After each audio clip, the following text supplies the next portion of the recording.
Oi, pessoal, tudo bem? Boa noite. Essa é a nossa revisão da prova de saúde pública, mais especificamente a nossa revisão da PA3. É, Quais são os conteúdos básicos que vão cair na nossa prova ali, então? Duas questões básicas, pouquíssimas, sobre a Lei 8080, então as diretrizes e os princípios do SUS. Depois a gente vai falar sobre segurança alimentar e nutricional. Para complementar a segurança alimentar e nutricional, a gente já vai entrar em Política Nacional da Alimentação Escolar. Depois, a gente vai falar rapidamente sobre a pesquisa de orçamento familiar, que é a POF. E então, a gente vai finalizar com a Política Nacional de Alimentação e Nutrição. Esses são os assuntos básicos que vão cair na nossa PA3, mas não se preocupem, são 20 questões relativamente fáceis. Então, aqui é só para relembrar, né? Todos os slides eu compilei em um para a gente lembrar rapidamente dos conceitos. Então, dos princípios das diretrizes do SUS, eu já inicio com uma pergunta para vocês: o que é saúde para vocês? Não sei se vocês lembram, mas quando eu disse na aula que a saúde ela deixou de ser ausência de doença há muito tempo, e isso é verdade. Hoje a gente já tem os determinantes e os condicionantes de saúde. Então a saúde ela é mais do que você ter uma ausência de doença, é você ter promoção, proteção e recuperação à saúde. A partir desses conceitos foi criado a Lei 8080, que é a lei onde traz as normativas de todo o nosso Sistema Único de Saúde. Obviamente que se vocês quiserem aí navegar na lei, é só entrar no QR Code que vocês entram no site do Gov e dão uma olhadinha no que essa lei diz. Então, essa lei 8080, ela vai nos relatar de que a saúde ela não é somente a ausência de doença, ela vai ter vários condicionantes e determinantes para que eu considere que essa pessoa ela tenha saúde ou não. E também algo muito importante dessa lei que vai destacar é que a saúde ela acaba sendo um dever do Estado, é um direito dos brasileiros, nosso direito, né? Então, diferença de direito e de dever, porém é um dever do Estado. Então, quem vai nos dar essa saúde, realizar aspectos para que essa saúde ela seja executada da melhor forma, em tese teria que ser o nosso Sistema Único de Saúde. Por isso que tem várias outras políticas que a gente vai estudar ao longo da disciplina que vai falar basicamente para como se fosse a saúde um dever do Estado, nada mais é do que está constando na nossa Lei 8080 de 1990. Aqui, só para vocês recapitularem como que é feita a organização do SUS. Então, a nível de Estado, né, a nível federal, a nível nacional da União, a gente vai ter a definição de quem vai cuidar das normas de saúde nos portos, nos aeroportos, nas fronteiras, vai ser o Brasil. Salvo nesses casos, quem vai estar coordenando todas as políticas de Estado vai ser o Estado. Então, aqui em Santa Catarina, a gente vê o nosso governador Jorginho Melo, por exemplo.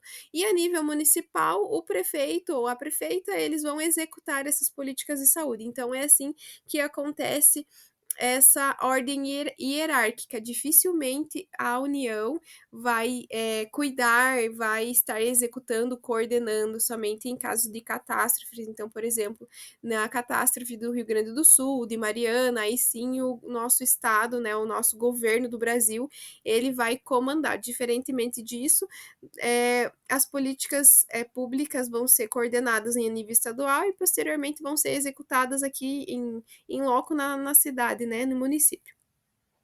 Quando eu falo para vocês, então, professora, qual que é a definição de saúde, né? Então, a saúde, ela é um direito do ser humano, como eu falei para vocês, mas também é um dever do Estado. Quais são os determinantes e condicionantes? Tem inúmeros. Então, por exemplo, ali a gente vê a saúde, a alimentação, a moradia, a própria renda, o lazer, a educação, a sustentabilidade, que fala muito, né? Então, a gente tem vários determinantes e condicionantes para que seja alcançada essa saúde. E a gente fala muito na nutrição em caso da nossa alimentação. Então, a própria segurança alimentar e nutricional, ela vai entrar nesses condicionantes e determinantes a partir da Lei 8080. Então, a saúde não é somente a ausência da doença, né? Acabo repetindo para vocês. A saúde, ela acaba sendo muito mais que isso. A gente tem vários determinantes e condicionantes para que a gente possa ser alcançada essa saúde. Aqui, a gente sabe que o Sistema Único de Saúde, ele pode ter uma administração direta ou indireta, porém é importante, e isso vai obviamente vai cair na prova, que a iniciativa privada, ela pode participar sim do Sistema Único de Saúde. Então, por exemplo, quando eu tenho que fazer uma hemodiálise no paciente e esse hemodiálise ele não tem no nosso hospital local, mas o SUS ele precisa dar toda a demanda para que e todo o suporte para que aquele paciente ele tenha essa hemodiálise. Talvez essa hemodiálise ela esteja lotada dentro de um hospital particular, por exemplo.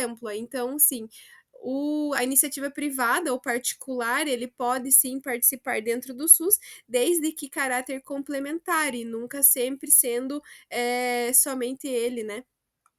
Quais que são os objetivos do SUS, para recapitular bem rapidinho? Identificar e divulgar esses fatores condicionantes e determinantes de saúde, então divulgar através de pesquisas, a própria POF, né, ela acaba sendo uma divulgação, os dados da Vigitel, a gente tem hoje os dados do DataSUS, onde vai divulgar todos esses dados que a gente tem hoje das políticas públicas brasileiras, vai ter um outro lado do SUS, onde vai fazer toda a formulação de política de saúde, desde uma política de alimentação ao trabalhador, desde uma política nacional de alimentação ao escolar, várias as outras políticas que a gente tem, que a gente estudou na última aula, que é a Política Nacional de Saúde Indígena.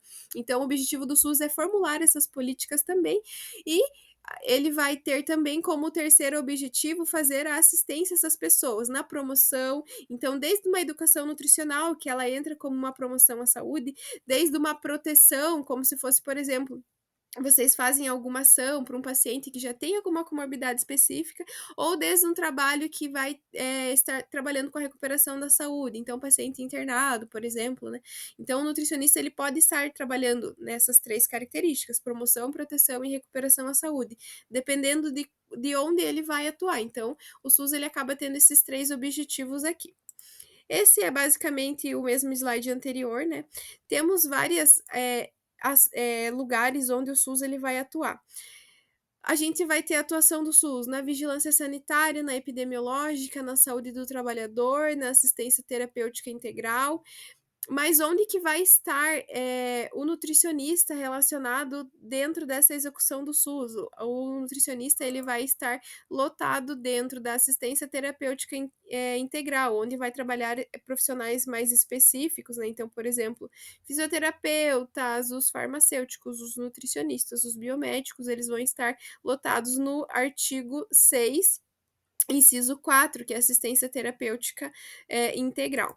Quais que são os princípios do SUS rapidamente? Então, princípios sempre são 3. Então, o mesmo número de objetivos são um número de princípios, né? Quando vocês forem estudar para concurso, é bom que vocês lembrem isso. São 3 objetivos e são 3 princípios do SUS. Quais são eles? A universalidade, a equidade e a integralidade. Importante demais vocês saberem a diferença entre esses três, o que é universalidade, o que é equidade e o que é integridade. Então, universalidade, todo o ser humano ele vai ter acesso ao Sistema Único de Saúde, independente do sexo, da raça, do credo, enfim, de outras características, né? Então, aqui a gente também tem um outro conceito outro princípio do SUS, que é a equidade, que é o objetivo de diminuir as desigualdades, tratar desigualmente os desiguais e ter maior investimento na carência maior. Então, é exatamente isso que as políticas públicas de saúde elas acabam atuando. Elas sempre vão atuar em loco onde mais necessita daquela atuação, não que isso seja desigual, mas eles tratar os desiguais para que eles fiquem iguais, basicamente. Então, essa foto eu gosto de mostrar para vocês porque ela relata bastante uma característica da equidade também. Por fim, a gente vai ter a integralidade, que é considerar as pessoas como um todo. Então, a gente vai trabalhar respeitando ela integralmente, a gente vai trabalhar com todas as áreas dela, desde a área psicológica, desde a área de recuperação, de proteção, de promoção à saúde, desde de uma área de pequena complexidade. Então, por exemplo, uma palestra de educação nutricional até a área de maior complexidade que a gente tem hoje dentro do Sistema Único de Saúde, que é o transplante de órgãos também. A gente vai ter os princípios do SUS, porém os princípios do SUS, eles não são tão importantes para a questão dessa prova, mas a gente vai ter um princípio do SUS que eu gosto bastante de falar para vocês, que é o da participação social, que sim, sempre que quando cai em questão de prova, que não vai ser o caso de vocês nesse momento, mas, por exemplo, em prova de concurso, ele sempre vai trabalhar que os princípios organizativos do SUS vai ser a participação social. Então, sim, a comunidade ela está englobada, ela tem voz ativa dentro da elaboração da formação das políticas públicas, por exemplo. Então, a participação social ela acaba sendo presente, 50%, né? A gente tem hoje de participação social dentro das políticas públicas do SUS. E aqui é importante a gente relatar ainda a diferença da Lei 8080 e da Lei 8142. Quais que são as diferenças básicas entre a Lei 8080 e a Lei 8142? Gosto de repetir para vocês a Lei 8142. Então, ela vai ter duas principais diferenças, que é a outra inclusão e complemento que acabou tendo da Lei 8080. Não estou dizendo que uma substitui a outra de modo nenhum, eu estou dizendo que a Lei 8142 ela veio para adicionar, para ter uma inclusão barra complemento dessa Lei 8080. E quais que são essas inclusões, então? A gente vai ter, que não tinha na Lei 8080 até então, a gente vai ter a inclusão da participação social dentro das políticas do SUS e como que vai ser realizada essa transferência de renda dentro do SUS.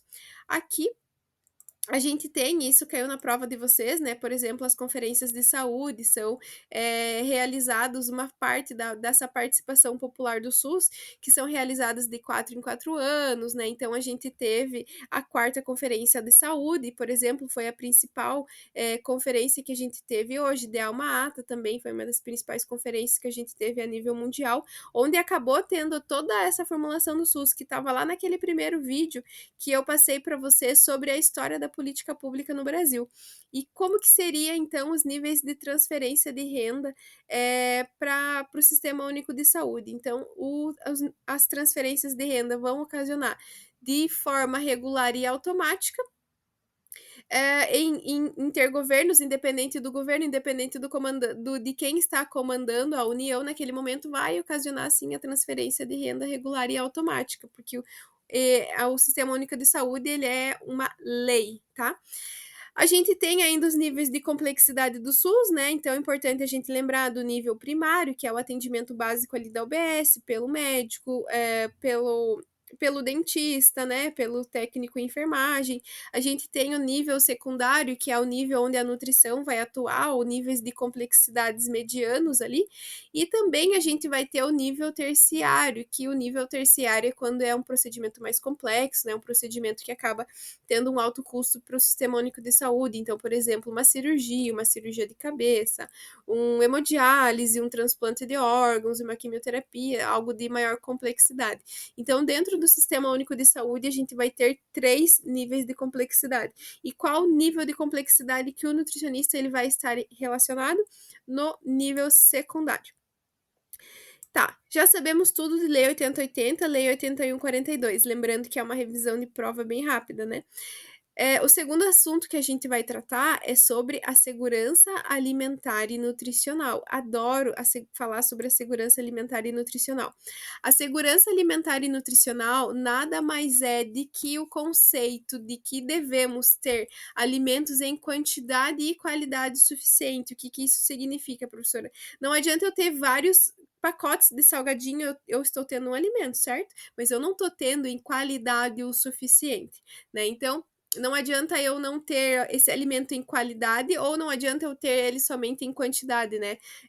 Então, é necessário a gente fornecer alimentos em quantidade e qualidade o suficiente. Isso que foi uma crítica que eu sempre falo para vocês lembrarem, que foi uma crítica que um prefeito de São Paulo, ele acabou dando a ração humana e ele foi muito criticado. E essa ração humana, ela era riquíssima em micronutrientes, em macronutrientes, minerais e afins, mas ela não tinha uma qualidade organoléptica, por assim dizer, né? É, e que esse alimento ele seja que essa alimentação também, não somente que tenha qualidade e quantidade suficiente, esse é o conceito básico de SAM, mas que esses alimentos eles estejam de maneira permanente, que respeite a diversidade cultural das regiões e que seja ambientalmente, culturalmente, economicamente e socialmente sustentáveis. Então, quando a gente vai falar em política pública nesse semestre, a gente sempre vai falar de sustentabilidade, de economia circular, de agricultura familiar, e a gente nunca pode esquecer disso. E a segurança alimentar e nutricional, ela tem várias áreas de abrangência e uma delas é trabalhar com alimentos orgânicos, né? Então, assim, a gente fala a utilização de biorrecursos, então é bem importante a gente trabalhar com essa vibe da política pública brasileira, onde vai ter esse cunho mais ambientalmente sustentável, agricultura familiar, as mulheres comandando a agricultura familiar, as grandes chefes de família, então é importante a gente se atentar a isso quando a gente for fazer uma prova. Ainda, né, tem várias áreas de abrangência da segurança alimentar e nutricional. Se vocês rodarem os slides, a gente vai ver. Desde uma qualidade microbiológica até a produção de acesso à informação, promoção de saúde, a gente vai ter ali conservação da biodiversidade, do bioma, ampliação do acesso do consumo da agricultura familiar. Então, tudo isso é área de abrangência da segurança alimentar. Ele acaba sendo repetitivo porque a gente vai falar muito disso no PENAI, a gente fala disso muito na PENAM também, que é a nossa última política que a gente vai estudar. Importante que a gente lembre, a segurança alimentar e nutricional, ela é um conceito que a gente deve ter alimentos em quantidade e qualidade suficiente, de maneira permanente, ambientalmente sustentável, né? E todas essas outras conceitos que eu já falei para vocês. Porém, a segurança alimentar, ela é um conceito, mas ela é regida por uma lei, então ela é protegida por uma lei. Então, a Lei 11.346 de 2006, não precisam vocês saberem o número dessa lei, mas é a lei da Lausanne. E a Lausanne nada mais é que a Lei Orgânica de Segurança Alimentar e Nutricional, que ela acaba sendo uma lei onde ela protege, onde ela tem esse fortalecimento, né, dessa segurança alimentar e nutricional. E uma das coisas que eu gosto de relembrar para vocês é que eles falam que a segurança alimentar e nutricional ela acabou de ser deixada como objeto de caridade ou meramente uma doação à pessoa, mas sim um direito, né, regido pela lei orgânica de segurança alimentar, a nossa Lausanne. Então, ela é muito importante porque ela protege. Então, vamos recapitular. Uma coisa é eu ter saúde, eu ter um conceito de saúde, certo? Então, eu tenho um conceito de saúde na minha cabeça. Ele não é somente a ausência da doença, eu ter saúde, bem-estar, moradia, enfim, educação. Tá, fizeram uma lei que o direito que é um dever do Estado e é um direito do ser humano ter a saúde. O que isso significa? Lei 8080. Criei um conceito de segurança alimentar e nutricional. Aí vem o Estado e cria uma lei para proteger esse conceito e exercer esse direito que vai ser imposto, né? Vai ser imposto ali para o governo exercer esse dever de dar segurança alimentar e nutricional aos indivíduos. Então, a gente tem a Lausanne. Então, assim como a saúde, pensem comigo, a saúde barra SUS, ela é criada a partir da 8080, 8142, a gente vai ter que o conceito de SAM é regido pela Lausanne, que é a Lei Orgânica de Segurança Alimentar e Nutricional. Ainda, na Lei Orgânica de Segurança Alimentar e Nutricional, assim como na SAM, ele vai falar muito de soberania alimentar, e eu gosto desse slide porque vocês acabam lembrando desse slide do povo indígena ali. Então, a soberania alimentar nada mais é que a autonomia, onde você respeite a cultura daquela população. Então, quando eu falei anteriormente do conceito de SAM, eu falei qualidade, quantidade, ambientalmente sustentável, que tem uma diversidade cultural, se vocês relembrarem ali nos slides anteriores, que tem uma diversidade cultural e essa diversidade cultural nada mais é que a soberania alimentar. Então, a gente tem o respeito e a autonomia de se alimentar do que a gente bem entender, né? Então, ali, por exemplo, eu coloquei um povo indígena, mas poderia ser um quilombola, poderia ser qualquer outro, né? Respeitando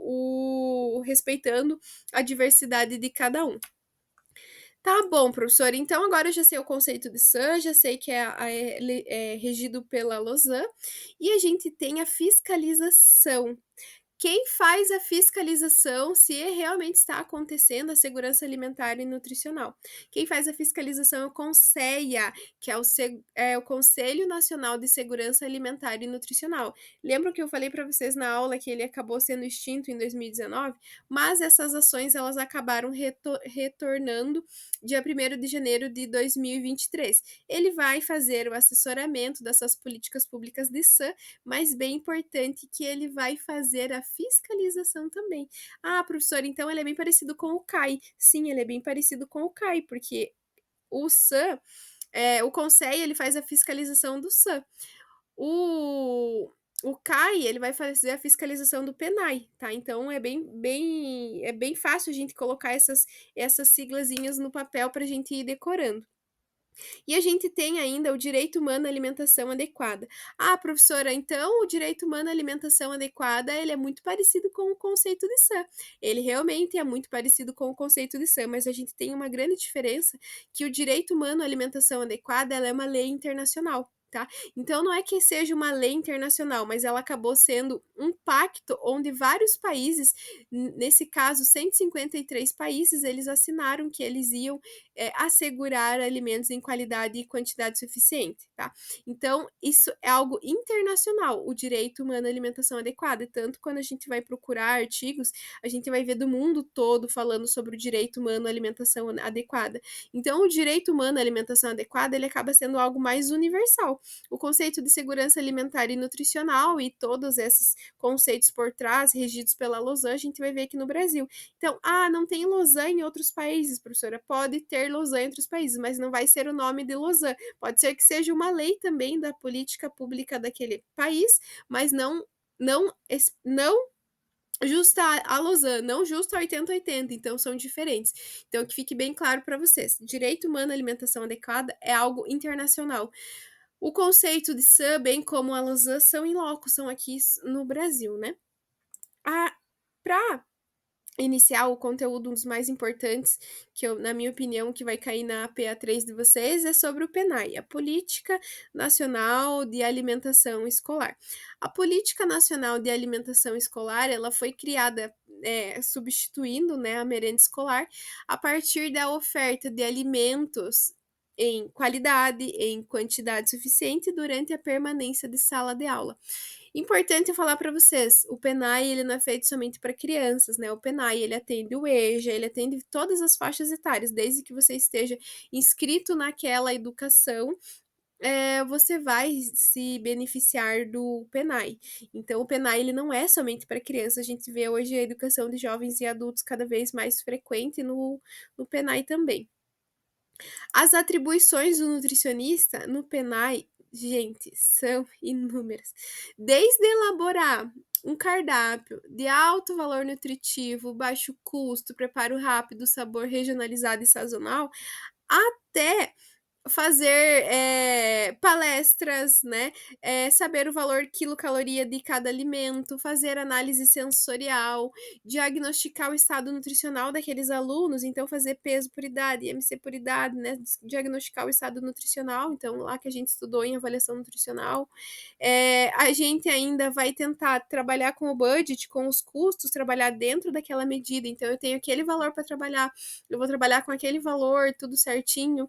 A gente vai precisar conhecer as preparações das receitas, fazer ficha técnica, conhecer o mercado local, a agricultura familiar, né? Fazer palestras ou práticas ali para ensinar uma horta para aqueles alunos.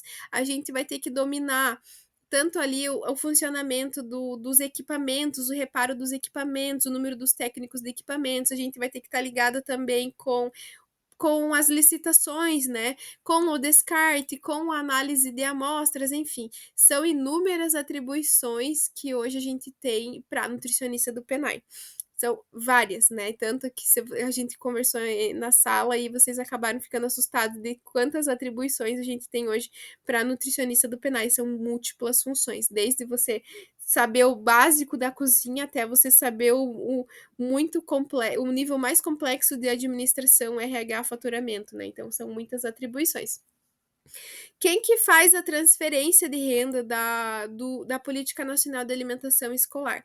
Quem faz a transferência de renda, e isso vai cair na prova de vocês, certeza absoluta, quem faz a transferência de renda é o FNDE, que é o Fundo Nacional de Desenvolvimento da Educação.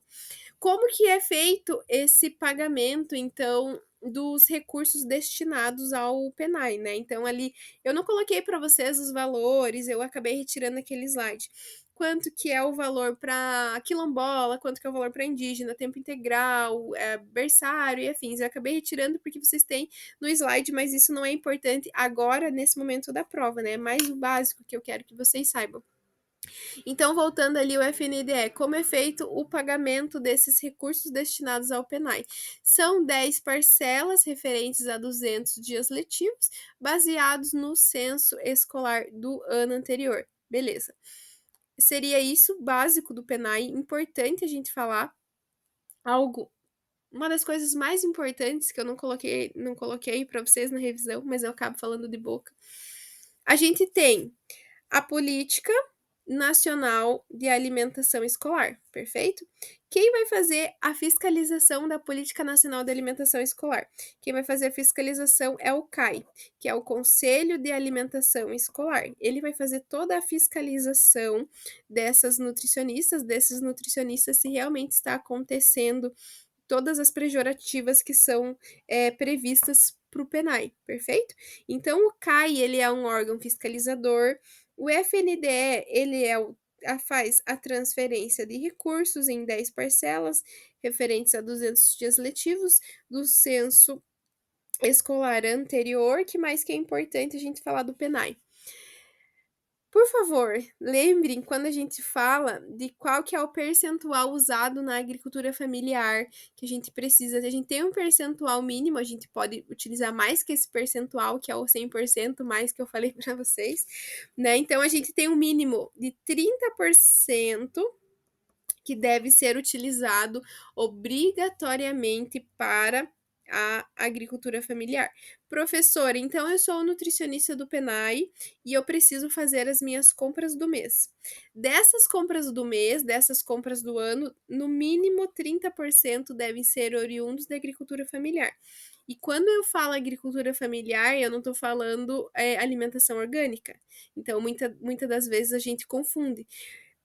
Posso ter um agricultor familiar que faz o uso de pesticida. Tem problema, professora? Não tem problema. O ideal seria que a gente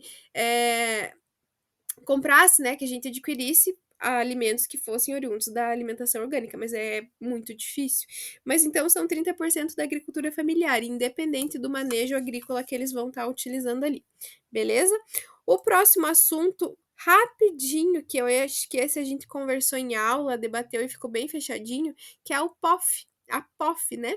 Que é a pesquisa de orçamento familiar. É aquela pesquisa que eu falei para vocês, que é bem parecido com o IBGE, que eles vão nas casas. Vocês acharam um tanto quanto invasivo, mas daí é a opinião, né, de vocês, né? Que ele vai fazer a identificação daquela casa, daquele domicílio, né?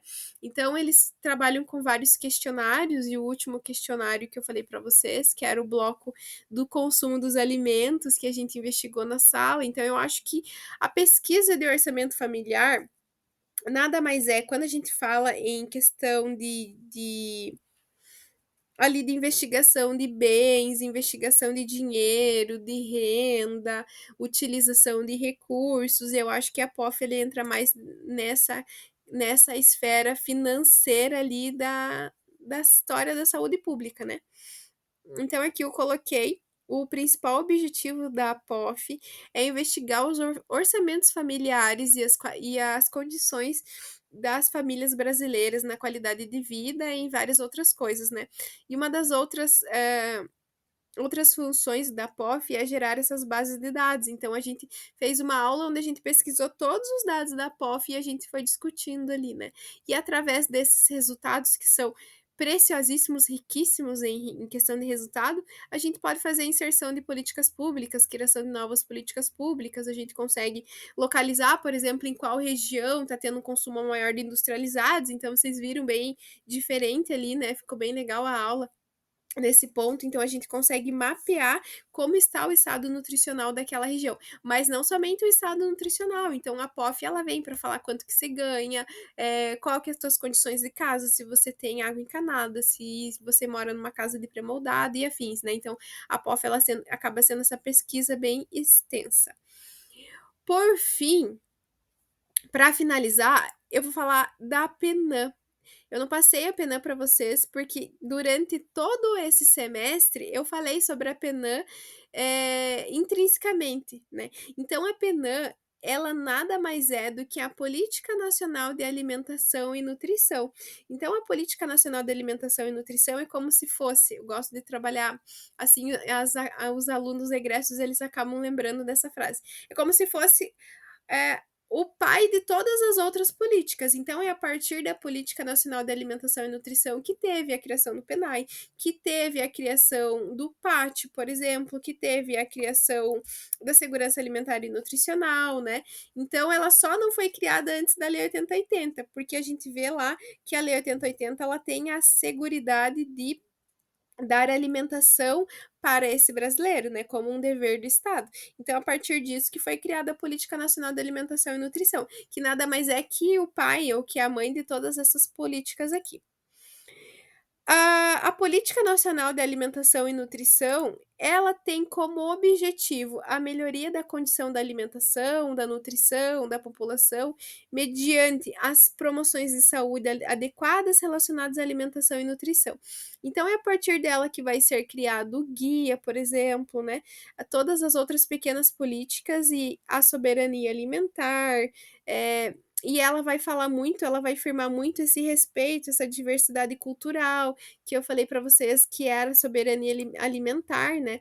Que os alimentos, que as pessoas elas têm o direito de decidir seu próprio sistema. Ela também vai falar muito de agricultura familiar, então ela acaba sendo muito repetitiva nesse sentido, porque tudo que fala de SAM, tudo que fala de PENAI, tudo que fala de Lei 8080 vai estar dentro da Política Nacional da Alimentação e Nutrição. Então, o que é a Política Nacional da Alimentação e Nutrição, professora? Nada mais é do que uma política de Estado, que vai estar assegurado sobre alimentação e nutrição, né? Os agravos nutricionais e afins. Ela vai ter várias maneiras de acabar sendo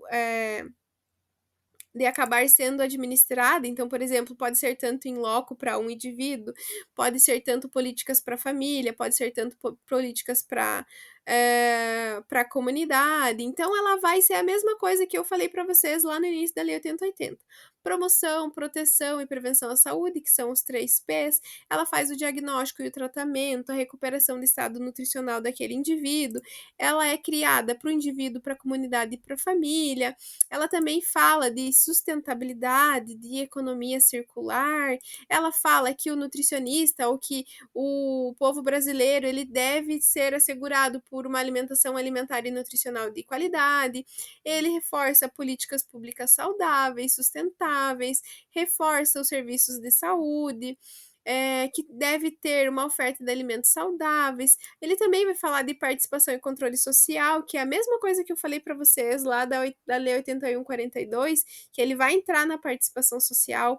Ele também fala da vigilância alimentar e nutricional, que a gente precisa ter essa implantação dessa vigilância alimentar e nutricional através de dados, de base de dados, para melhorar o padrão desses alimentos, para melhorar o estado nutricional desses indivíduos, né? E aqui, se vocês quiserem se aprofundar, são as diretrizes do PENAM. Não precisa saber, não precisa saber. O que eu quero que vocês saibam nesse momento? Que o PENAM, ele é o pai de todos, a partir dele que foi criado tudo, né? Que foi criado tudo menos 8080, né? Então, a gente vê as diretrizes do PENAM ali. atenção nutricional, qualificação da força de trabalho, pesquisa e inovação, gestão das ações, vigilância alimentar e nutricional. Então acaba sendo muito repetitivo. Eu ainda não coloquei nos slides aqui para vocês, mas é interessantíssimo vocês darem uma passada de rápida no PAT, que eu acabei não trazendo aqui nos slides para vocês. Mas o que que é importante vocês lembrarem? O valor energético do PAT, que é com base em 2.000 quilocalorias, a quantidade de frutas, a quantidade de legumes que é obrigatório ter nas refeições, isso com certeza absoluta vai cair na prova. A gente sabe ainda que o PAT, a adesão dele é voluntária, então não, as empresas elas não são obrigadas a aderir ao PAT, né? Então é a política de alimentação ao trabalhador, mas caso ele venha caso essa empresa ela venha estar aderindo ao PAT, ela tem essa dedução fiscal de até 4% no imposto de renda, né, dos impostos ali, com base numa dieta de 2.000 quilocalorias, enfim, eu quero que vocês dêem uma olhada lá no PAT, que eu acho que ficou aqui, que eu esqueci de colocar. Vou enviar algumas questões para vocês, bem importantes, quero que vocês deem uma olhada com carinho nelas, e qualquer dúvida vocês me contatem, tá bom? Tentei fazer um vídeo bem rápido, né, ainda não ficou muito curto, ficou um pouco longo, mas para que vocês compreendam bem os assuntos da prova, tá? Então, um beijo e até a próxima.